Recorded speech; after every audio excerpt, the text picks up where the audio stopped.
주님, 어찌하여 주님께서는 그리도 멀리 계십니까? 어찌하여 우리가 고난을 받을 때 숨어 계십니까? 악인이 으스대며 약한 자를 괴롭힙니다.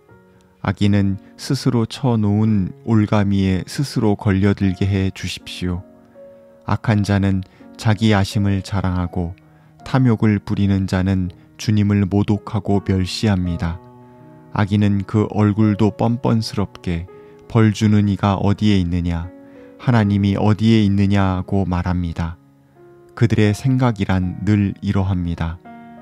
그런데도 악인이 하는 일은 언제나 잘 되고 주님의 심판은 너무 멀어서 그들에게 보이지 않으니 악인은 오히려 그의 대적을 보고 코웃음만 칩니다. 그는 마음속으로 내가 망하는가 두고 봐라. 나에게는 언제라도 불행과 저주란 없다 하고 말합니다.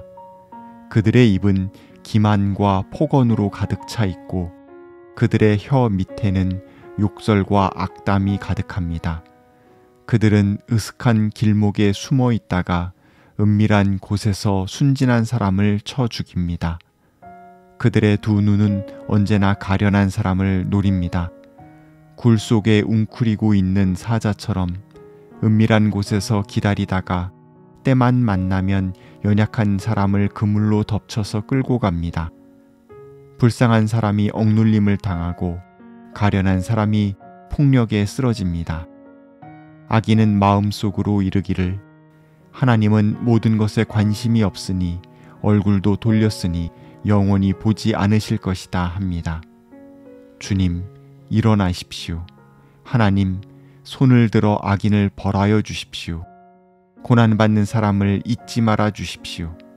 어찌하여 악인이 하나님을 경멸하고 마음속으로 하나님은 벌을 주지 않는다 하고 말하게 내버려 두십니까?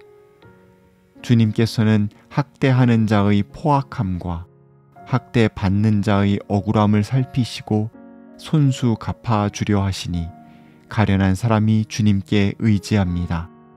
주님께서는 일찍부터 고아를 도우시는 분이셨습니다. 악하고 못된 자의 팔을 꺾어 주십시오. 그 악함을 샅샅이 살펴 벌하여 주십시오. 주님은 영원 무궁토록 왕이십니다. 이방 나라들은 주님의 땅에서 사라질 것입니다. 주님께서는 불쌍한 사람의 소원을 들어주십니다. 그들의 마음을 굳게 하여 주시고 그들의 부르짖음에 귀 기울여 주십니다. 고아와 억눌린 사람을 변호하여 주시고 다시는 이 땅에 억압하는 자가 없게 하십니다. 시편 1절에서 18절 말씀. 시편 10편은 9편과 연결되어 있습니다. 둘은 하나의 시편이라고 볼 수 있습니다. 각 단락의 첫 글자는 히브리어 알파벳 순서에 맞춰 있습니다. 이 시편에서 눈에 띄는 단어가 있다면 단연 악인입니다. 이 악인은 실제적 혹은 기능적 무신론자라고 볼 수 있습니다. 그는 4절에서 하나님이 어디에 있느냐고 말합니다. 또 11절에서 하나님은 모든 것에 관심이 없으며 얼굴도 돌렸으니 영원히 보지 않으실 것이다 라고 생각합니다. 그리고 4절과 13절에서 반복하여 벌 주는 이가 어디에 있느냐? 하나님은 벌을 주지 않는다고 말합니다. 이 악인은 이론적인 무신론자는 아닙니다. 그는 하나님의 존재에 대해 이론적인 혹은 철학적인 의혹을 제기하는 것이 아닙니다. 그는 하나님을 의식하지 않고 자기 삶을 살아가면서 다른 사람들에게 제 멋대로 행동할 뿐입니다. 만약 이 악인에게 하나님께서 존재하시냐고 묻는다면 그럴 가능성도 있다고 답변할지도 모르겠습니다. 그러나 그는 자기의 말과 행동으로서 하나님과 무관하게 살 수 있음을 스스로 보여주고 있습니다. 그래서 그는 더욱 위험하고 사악한 자입니다. 고대 근동세계에서 이론적 무신론자들은 극히 드물었습니다. 국가 종교 사회에서 신의 부재를 증명하며 자신의 신념대로 산다는 것은 매우 어려웠을 것입니다. 혹 당시 그런 이들이 있었다 하더라도 그들은 고아와 과부와 나그네에게, 연약한 이들에게 큰 위협이 되지는 않았을 것입니다. 반면 이 시편에서 묘사되고 있는 실제적 혹은 기능적 무신론자들은 사회적 약자의 삶을 위협하는 가장 위험한 자들입니다. 그들에게 신앙 혹은 종교심 따위는 중요하지 않습니다. 다만 하나님의 존재를 기반으로 만들어진 고대 세계의 도덕, 윤리, 정의 따위를 무시하며 살아가는 것입니다. 그들에게 도덕성, 정의감, 인류애 등은 전혀 기대할 수 없습니다. 시편 기자는 그들을 이렇게 묘사합니다. 6절 표현 그대로 그들은 내가 망하는가 두고 봐라, 나에게는 불행과 저주란 없다라고 생각합니다. 그는 자기 자신을 믿고 권력과 재력에서 오는 쾌락을 추구합니다. 그리고 자기 욕망의 달성을 위해서라면 수단과 방법을 가리지 않습니다. 8절 9절에 기록된 그대로 그들은 으슥한 길목에 숨어 있다가 은밀한 곳에서 순진한 사람을 쳐 죽입니다. 굴 속에 웅크리고 있는 사자처럼 은밀한 곳에서 기다리다가 때만 만나면 연약한 사람을 그물로 덮쳐서 끌고 갑니다. 사회적 약자를 착취하고 압제하는 겁니다.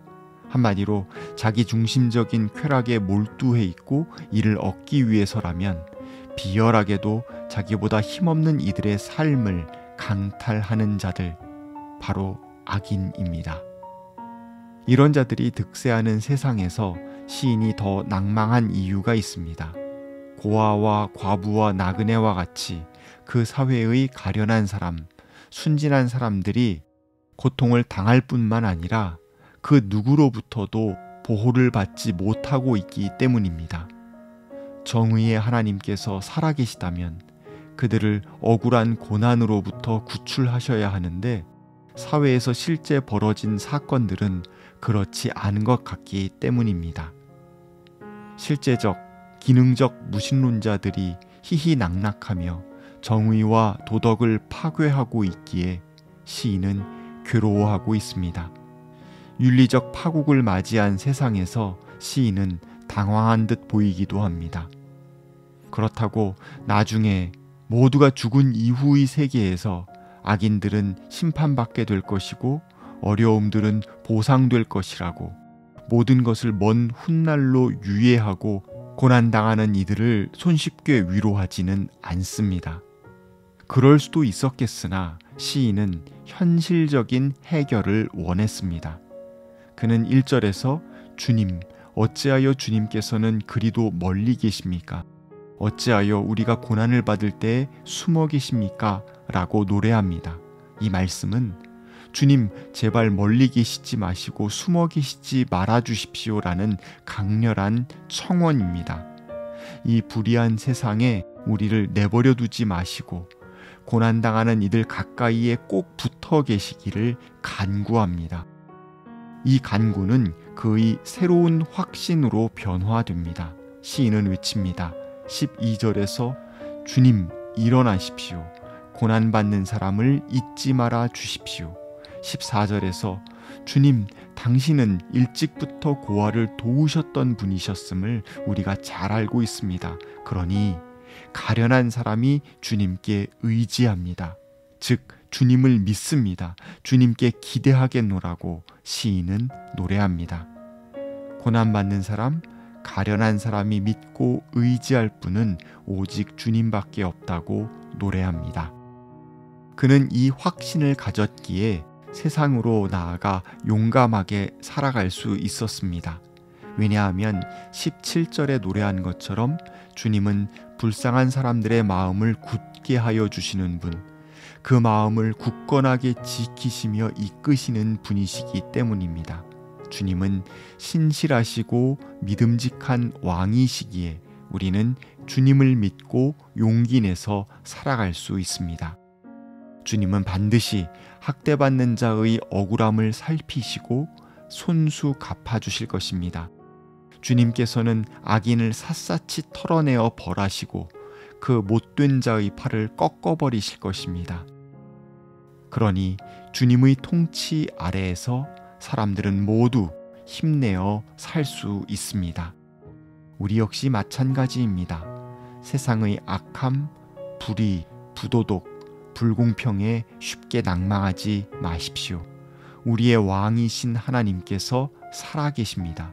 정의의 하나님께서 이 땅을 통치하십니다. 주님을 믿고 오늘의 어둠을 딛고 힘차게 출발하시기를 간절히 바랍니다.